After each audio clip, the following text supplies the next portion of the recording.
In the early 1800s, when America was still young and fragile, a shocking story of ambition, betrayal, and empire unfolded on its western frontier. It was a mystery that reached from the muddy banks of the Mississippi to the marble halls of Washington, D.C. A scandal involving a former vice president, a secret army, foreign intrigues, and the dream of carving a new nation out of America itself. This was the Burr conspiracy, one of the most dramatic and misunderstood episodes in early American history. The fall of Aaron Burr. Aaron Burr was no ordinary man. He was a soldier of the Revolution, a statesman of uncommon brilliance, and a politician whose ambitions reached for the highest office in the land. Once he stood only a heartbeat away from the presidency of the United States, yet his legacy would not be one of triumph, but of downfall, scandal, and disgrace. His was the story of how one of America's most promising leaders became its most notorious outcast. Born in 1756, Burr grew up amid the spirit of revolution. The son of a distinguished New Jersey family, he joined the Continental Army at just 20 years old, serving with courage and determination. He endured long marches, bitter winters, and the chaos of war, earning a reputation for intellect and bravery. When the guns of the Revolution fell silent, Burr turned his mind to law and politics, mastering the arts of persuasion and power. By the 1790s, Aaron Burr was a name known across the young republic. As a U.S. Senator and one of the leading voices of the Democratic-Republican Party, he rose quickly through the ranks. His charm, wit, and precision in debate made him a formidable presence in Congress. But with that rise came distrust. Many saw in him not a patriot guided by principle, but a man consumed by ambition. Among those who distrusted him most was Alexander Hamilton, a man whose path would soon intertwine fatally with Burr's own.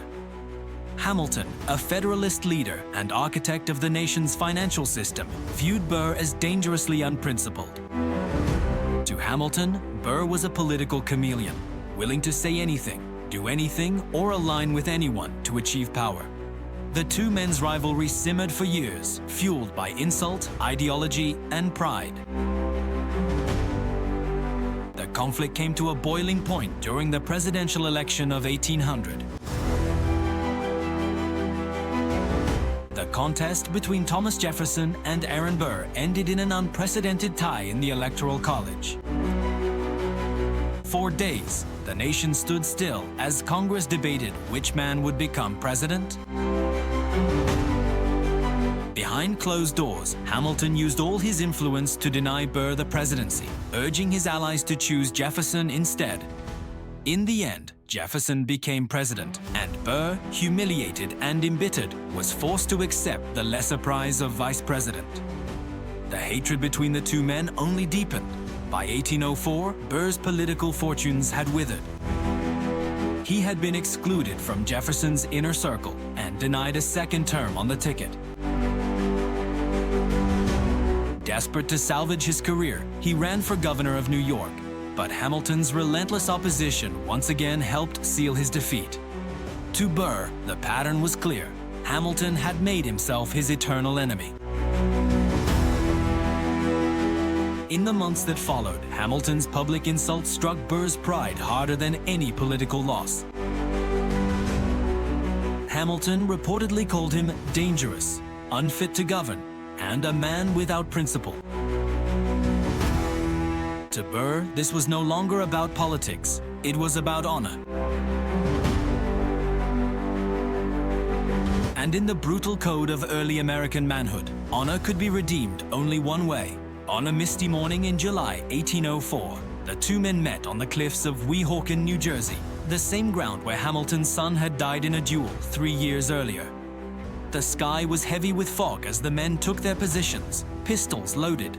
Witnesses turned away as they raised their weapons. 2 shots cracked through the silence. When the smoke cleared, Alexander Hamilton fell to the ground, mortally wounded. He died the next day, leaving behind a grieving family and a country horrified that its vice president had killed one of its founding fathers. The backlash was immediate and merciless. Burr was branded a murderer. Newspapers condemned him as a monster, a villain, a disgrace to the Republic. Public opinion turned cold, and even his political allies abandoned him. In both New York and New Jersey, grand juries issued warrants for his arrest. Burr fled south, a fugitive from the law, his once promising career in ruins. In Washington, President Jefferson kept his distance. No one wanted to be associated with a man so hated. Burr's term as vice president ended in silence and humiliation. The nation that once celebrated his genius now regarded him as a stain on its honor. But deep within Burr's heart, the fire of ambition still burned. He refused to disappear quietly. In the months that followed, rumors began to whisper across the frontier. Aaron Burr was traveling west, to Kentucky, to Tennessee, to the banks of the Mississippi. He spoke of new opportunities, vast lands, and the promise of empire. Some said he was planning a settlement.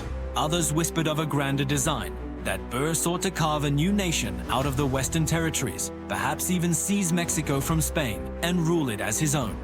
No one could be certain where the truth ended and the myth began. Burr himself said little, preferring secrecy and charm to clarity.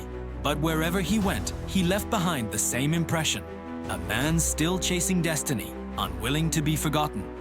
The duel with Hamilton had destroyed his political life, but not his hunger for power. His name might have been cursed in the East, but in the wildlands beyond the Mississippi, he saw a blank map waiting for a new story to be written. His story. Thus began a new and darker chapter in Aaron Burr's life, one that would lead him deep into the heart of the frontier, into secret alliances, coded letters, and whispered plots that would soon shake the foundations of the United States itself. The fall of Aaron Burr was complete, but from its ashes a new and dangerous dream was rising, the dream that would become known as the Burr Conspiracy. America's frontier, the land of opportunity. By 1805, the United States stood at a crossroads between destiny and danger. The Louisiana Purchase had doubled the nation's size almost overnight, stretching the map of America far beyond what its founders could have imagined. The vast expanse west of the Mississippi River was a land of promise, untamed, fertile, and rich in possibility. But it was also a land without order, where American law ended and ambition began. In the smoky taverns of St. Louis, in the muddy streets of Natchez, and along the river towns of Kentucky and Tennessee, stories flowed as freely as whiskey. They spoke of endless prairies and golden soil, of fortunes waiting to be made, and of weak Spanish garrisons guarding a fading empire. To the south lay Texas, Mexico, and Florida, Spanish territories still clinging to an old world order. To many restless Americans, they looked less like foreign lands and more like inevitable prizes. The frontier was more than geography. It was an idea. It promised freedom from the constraints of the East, where politics and class ruled. It offered a second chance for dreamers, soldiers, and scoundrels alike. Men left behind their debts, their names, and their pasts, chasing something bigger than themselves. In this wild and shifting landscape, the law was what you could enforce, and power was what you could take. Aaron Burr, disgraced but unbroken, saw what others did not. He saw the frontier not as the edge of America, but as the beginning of something new. To Burr, the West was a blank page, waiting for a man bold enough to write his own destiny upon it. In the salons of Washington, he was finished, a political corpse. But on the frontier, among men who valued courage more than reputation, he might still command loyalty. As he journeyed down the Ohio and Mississippi rivers, Burr began to weave a new web of ambition. He met with military men, land speculators, and adventurers, all eager for opportunity, all hungry for something beyond the reach of the Eastern elite. he found a powerful ally in General James Wilkinson, a name that carried weight in the West. Wilkinson was the highest-ranking officer in the U.S. Army and the governor of the Louisiana Territory. But he was also a man of shifting loyalties, a double dealer who had secretly taken payments from the Spanish crown. To some, he was a patriot. To others, a traitor. To Burr, he was useful. The two men shared a vision, though perhaps for different reasons. Burr spoke of founding settlements, building roads, and organizing Western lands, a noble enterprise on the surface. Yet beneath the polite talk of development, there ran a darker current. Was Burr truly seeking to colonize, or was he plotting to seize? Did he dream of leading a lawful expedition? Or did he intend to carve out an independent empire from the ruins of Spain's weakening dominion? Letters passed between Burr and Wilkinson in secret code. Some spoke of troops and supplies. Others hinted at the creation of a new government in lands liberated from Spanish control. To his followers, Burr promised land and honor. To his skeptics, he offered only confusion. Even his closest allies could not be sure what end he pursued. The Mississippi River became his silent highway. As Burr traveled down its winding waters, small groups of men began to gather. Veterans, frontiersmen, and fortune seekers, all loyal to his cause, whatever it truly was. Boats were built, provisions purchased, and whispers spread through the wilderness. Something was coming. In New Orleans, rumors turned to fear. Spanish officials watched nervously as talk of rebellion grew louder. The city, still half foreign in character, was a volatile mix of languages and loyalties. French merchants, Spanish officers, American settlers, and free men of color, all sharing a fragile peace under the new American flag. Into this uneasy world, the name Aaron Burr began to echo like a warning. He carried himself with the confidence of a man born to rule. Wherever he went, he drew attention. Elegant, charming, dangerous, some saw him as a visionary leader who could bring order to the chaos of the frontier. Others saw only the glint of treason in his eyes. But Burr spoke carefully, cloaking his intent in patriotism and ambition. He told some that he merely wished to protect American settlers in the West. He told others that the government in Washington had grown corrupt and timid, and that bold men must take destiny into their own hands. The line between vision and betrayal blurred. Even now, historians struggle to know what Burr truly wanted. Was he a pioneer dreaming of a new nation in the wilderness, or a traitor plotting the dismemberment of the United States? The truth, like the frontier itself, was vast and shifting. Yet Burr's movements were not invisible. In taverns and along river ports, word spread faster than he could contain it. President Jefferson began receiving reports, vague, alarming, impossible to ignore. The whispers grew louder. Burr was raising an army. Burr was planning to invade Mexico. Burr intended to declare himself emperor of a Western empire. As winter approached, the pieces of Burr's plan, whatever it was, seemed ready to fall into place. Men were gathering at remote outposts along the river. Supplies were being moved quietly under cover of night. The Mississippi, dark and silent, carried more than trade.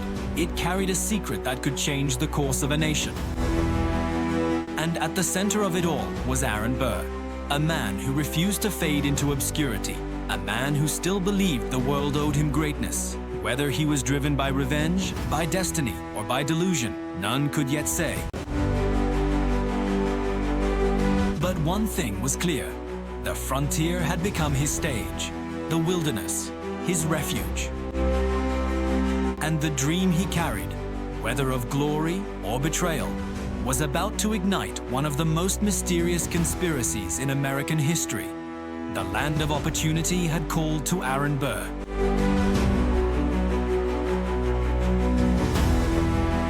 And this time he intended to answer, not as a servant of the United States, but as the master of his own empire. The conspiracy takes shape.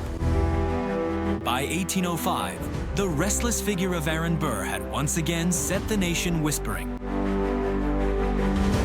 Cast out of Washington, shunned by polite society, he began a journey down the Ohio and Mississippi rivers, not as a fugitive, but as a man quietly weaving the threads of a new design.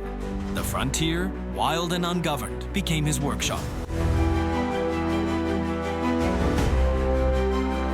In small river towns, taverns, and private parlors, Burr spoke with soldiers, settlers, and dreamers, men who longed for land, wealth, or glory. Each conversation carried a spark of something larger, something daring, something dangerous. As Burr moved farther west, he found an ally whose name would forever be tied to his fate, General James Wilkinson. Wilkinson was no ordinary officer. He was the senior commander of the U.S. Army and the governor of the vast Louisiana Territory. Yet beneath his polished manners lay a man of contradictions, a spy in the service of Spain, a schemer who sold secrets, a patriot only when it suited him. Burr saw in Wilkinson both a mirror and a means to an end. The two men shared a vision, though its true shape was known only to them. They spoke of raising men, building boats, and marching into new lands. But what lands, and under whose authority, remained shrouded in secrecy. Some who heard whispers of their plan believed it was an expedition against Spain. After all, the Spanish Empire still claimed the lands of Texas, Mexico, and Florida. To many ambitious Americans, these territories looked ripe for the taking, and such filibustering expeditions, private wars waged in the name of liberty, were almost fashionable. But others sensed something more sinister beneath Burr's charm.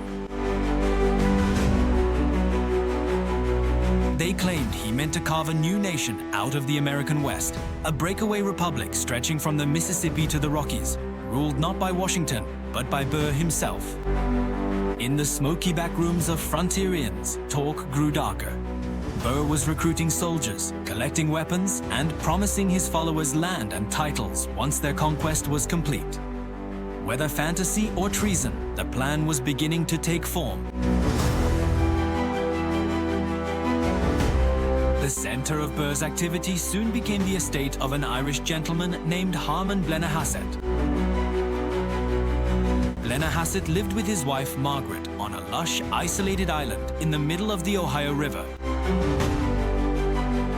Their mansion was a marvel of refinement, a miniature palace rising from the wilderness, filled with books, music, and imported furnishings. But its owner was a man of romantic temperament, easily swayed by dreams of adventure and glory. When Burr arrived, his charisma worked quickly. Blennerhassett was captivated by Burr's intellect, his energy, and his vision of empire. The quiet island soon transformed into the heart of the operation. Flatboats were built along the riverbanks. Crates of weapons and supplies were quietly delivered.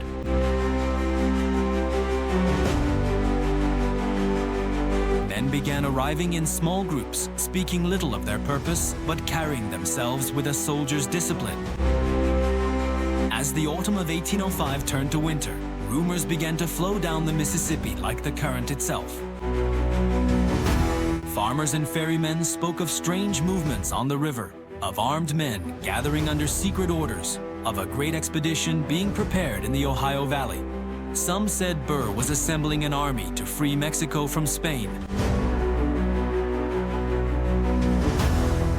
Others swore he meant to conquer the Mississippi Valley and crown himself ruler of a new Western empire. No one could say for certain which story was true. Burr, ever the lawyer, cloaked his intentions in ambiguity. To those of influence, he presented letters full of patriotic language, speaking of protecting American interests and settling lawful lands. To those of ambition, he spoke privately of power, of wealth, and of a destiny beyond the reach of ordinary men. Each listener heard what he wanted to believe, and Burr encouraged every illusion. Meanwhile, his ally Wilkinson moved in silence. As commander of the U.S. Army in the West, Wilkinson controlled the very forces that might stop such a scheme. Yet instead of raising alarms, he sent coded messages to Burr, promising support and secrecy.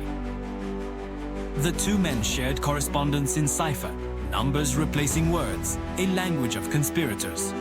What passed between them in those letters remains one of the enduring mysteries of early American history. As the preparations continued, Blennerhassett's Island became a scene of feverish activity. The once peaceful estate echoed with the sounds of hammering and shouting. Boats were fitted to carry dozens of men, stocked with provisions and weapons. The island's refined tranquility gave way to the hum of military purpose.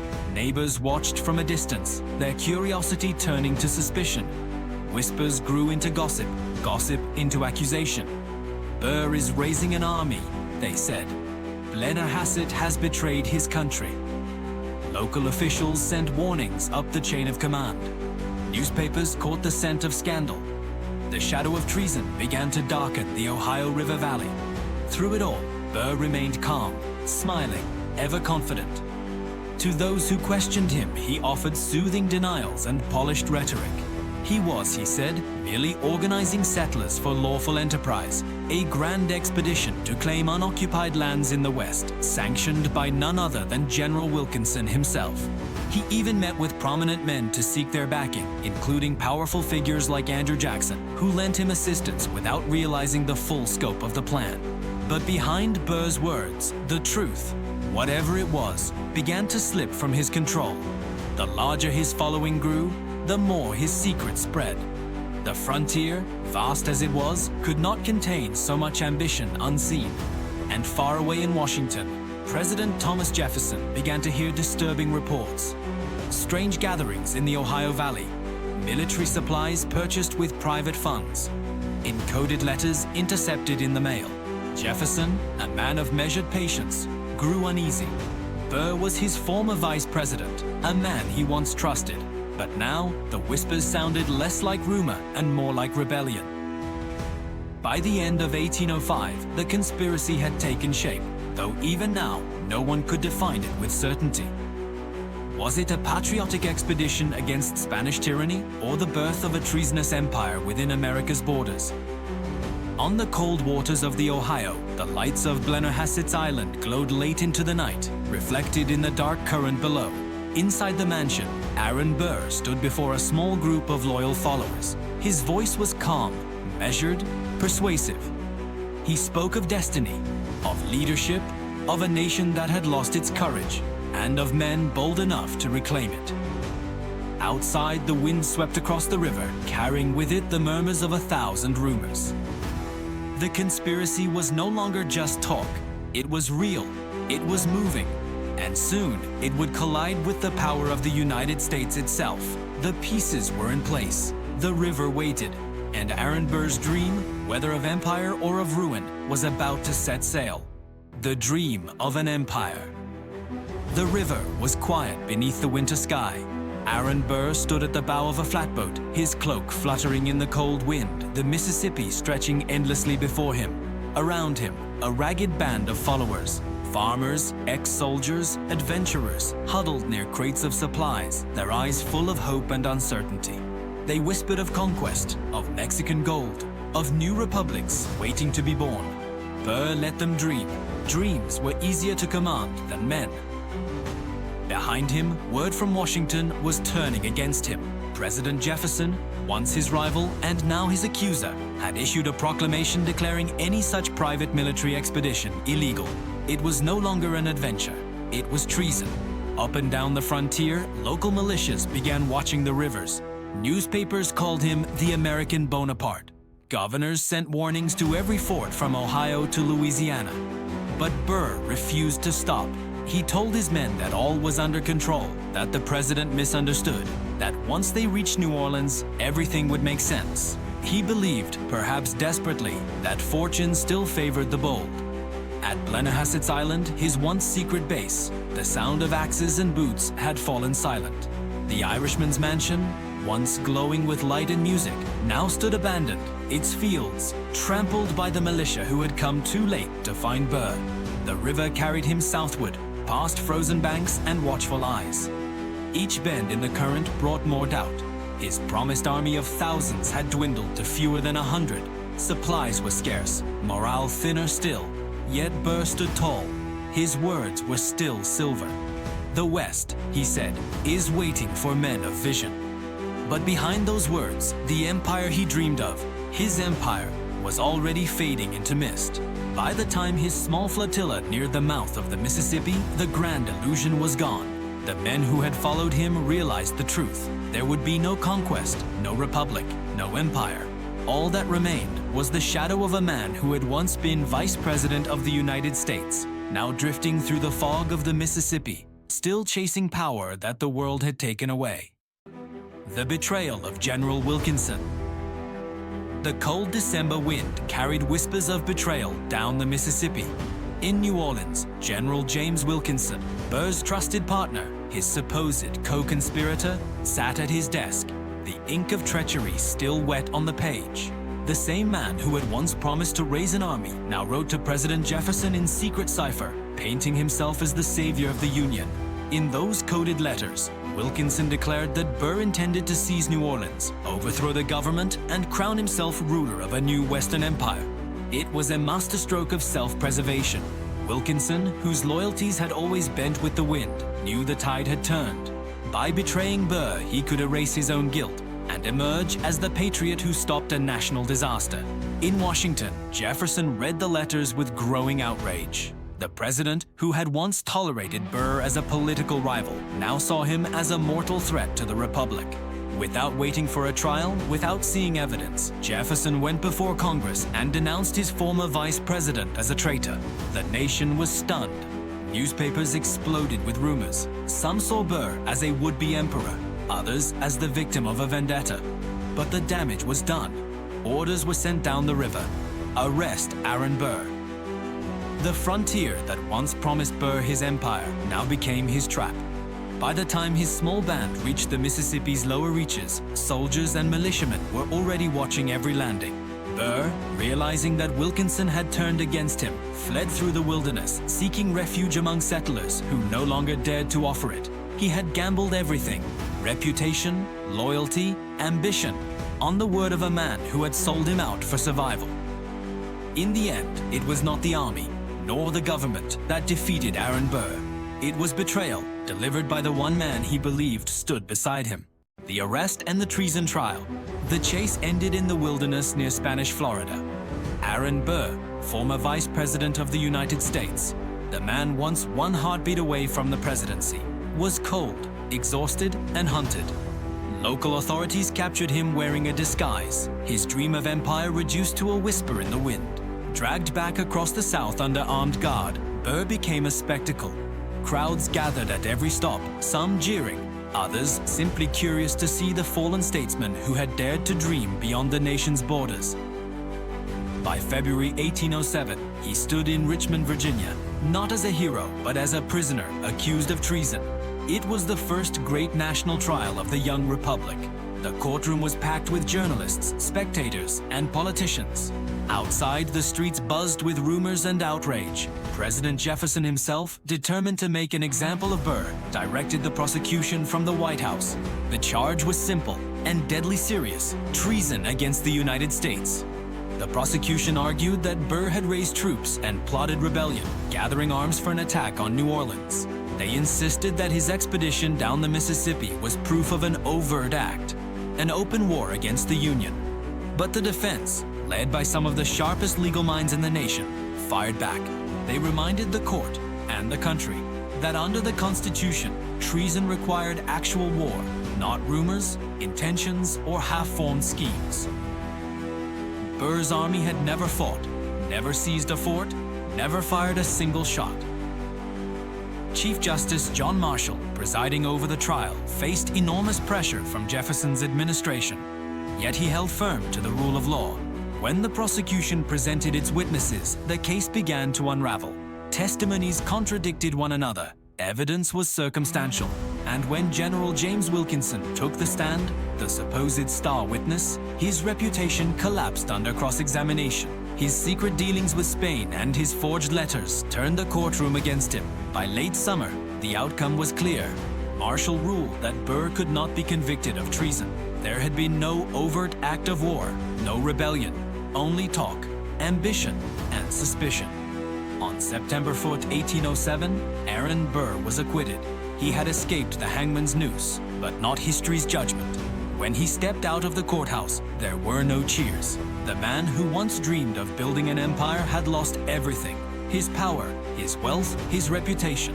America would move on, but the question would linger for generations. Was Aaron Burr a misunderstood visionary, or a traitor who almost shattered the Union? Exile and return. The courtroom doors had closed, but the world had not forgiven Aaron Burr. Though acquitted of treason, he remained condemned in the court of public opinion, branded a villain, a schemer, and a man without a country. The republic he once helped to shape had turned its back on him. So Burr looked across the Atlantic. In 1808, under an assumed name, he boarded a ship bound for Europe. Behind him lay the ruins of his ambition. Ahead, the faint hope of redemption. In London, he sought the favor of the British government, offering plans for a new empire in the Americas. Perhaps a British-backed revolution in Mexico or the Caribbean. But the British saw through his desperation. To them, Burr was not a statesman, but a wanderer, a man chasing lost dreams. From England, he drifted north through Sweden and Denmark, and then to Paris. There, in the glittering court of Napoleon, he sought an audience with the emperor himself.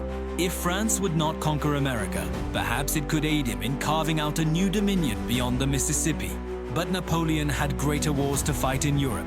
Burr's petitions went unanswered. The years abroad were cruel. He lived off loans, letters, and the kindness of strangers. His once proud name now reduced to a rumor whispered in foreign salons. When even the European powers turned him away, Burr decided to return home, not as a conqueror, but as an exile seeking peace. In 1812, after 4 long years, he landed quietly in Boston, traveling under a false identity to avoid arrest or ridicule. The nation he had left was now at war with Britain again, and few even recognized the disgraced former vice president. He made his way back to New York, the city where his career had begun. There, amid the noise of the harbor and the bustle of new fortunes being made, Burr tried to rebuild what little he could. He reopened a small law office, humble, almost forgotten. Clients came rarely, but enough to keep him alive. Time, however, was merciless. One by one, the men who had shared the Revolution's glory, Washington, Jefferson, Adams, Madison, all passed into history. Burr outlived them all. When he died in 1836, alone and largely ignored, there was no grand ceremony, no state funeral. Only the quiet passing of the last man who had once stood beside the founders of the Republic, and then stood against it. Aaron Burr's story ended not with gunfire or empire, but with silence. A life that had begun in brilliance had burned itself into legend, a cautionary tale of ambition unbound, and of how one man's dream for greatness became his undoing. The mystery that never died. The years passed, but the shadow of Aaron Burr never fully vanished from American memory. His name lingered in the whispers of historians, politicians, and dreamers, a puzzle that refused to be solved. What, at last, had he been planning? Some claimed Burr was a visionary far ahead of his time, a man who saw the vast potential of the Western territories long before the phrase "manifest destiny" was ever spoken. Perhaps he had dreamed of liberating Spanish America, creating a new republic of the frontier, bold, free, and unshackled from the slow politics of Washington. To these admirers, Burr's tragedy lay not in treason, but in timing. The nation simply wasn't ready for the magnitude of his ambition. Others saw him differently, as a dangerous opportunist who mistook personal power for national progress. They believed that Burr's so-called empire was nothing more than a selfish delusion, a betrayal of the very revolution that had given him everything. His duel with Hamilton, his secret dealings with Wilkinson, his coded letters and whispered promises, all painted a portrait of a man willing to risk the Republic for the sake of his own glory. The truth remains locked in the gray space between those two versions, patriot and traitor, dreamer and deceiver. The evidence was never conclusive. His letters were cryptic, his allies unreliable, his intentions shrouded in half-truths and speculation. Even Chief Justice John Marshall, who acquitted him, admitted that Burr's motives would likely never be known. And yet, in his downfall, the young American Republic faced one of its greatest tests. The Burr conspiracy forced the nation to confront the meaning of treason, the reach of executive power, and the fragile balance between liberty and law. It reminded Americans that even the most brilliant minds could falter when ambition outruns principle. Aaron Burr died with his secrets intact, but his story, that of a man who almost divided the Union before it was truly united, endures as one of the most haunting mysteries in the history of the United States. The Burr conspiracy never ended in war, nor victory, nor revolution. It ended in questions. Questions that echo through every age of power and politics. How far will one man go to shape his destiny? And how close can a republic come to losing itself in the dreams of the ambitious? The shadow of treason. The story of Aaron Burr ends where the story of America truly begins, in the fragile dawn of a nation still learning how to govern itself. The Burr conspiracy, though it failed to ignite rebellion or found an empire, became something far more enduring, a warning carved into the conscience of the Republic. It was a scandal born not from foreign invasion, but from the restless heart of one of its own founders, a man who had fought for independence, helped shape the Constitution's early years, and then turned his ambition inward against the very order he helped create. Burr's dream of empire exposed the young nation as most dangerous truth, that the Republic is greatest. Threats would not always march under foreign flags. Sometimes they would wear the faces of patriots. Through his downfall, the United States confronted questions that would echo for centuries about power, loyalty, and the limits of freedom. Could one man's vision justify defiance of the Union? Could the pursuit of greatness ever stand above the law? The answers came not through Burr's triumph, but through his failure. In the end, the Union stood firm, its constitution tested but unbroken. The trial of Aaron Burr proved that the rule of law could restrain even those who once stood at the pinnacle of authority. Burr faded into history, his empire never born, his legacy forever tangled in mystery. But the lesson remained, as clear in the 19th century as it is today. That ambition, unchecked by virtue, can turn revolution into ruin. That liberty demands restraint, even from its own heroes. And that in the United States, no man, not even a former vice president, stands above the Union itself.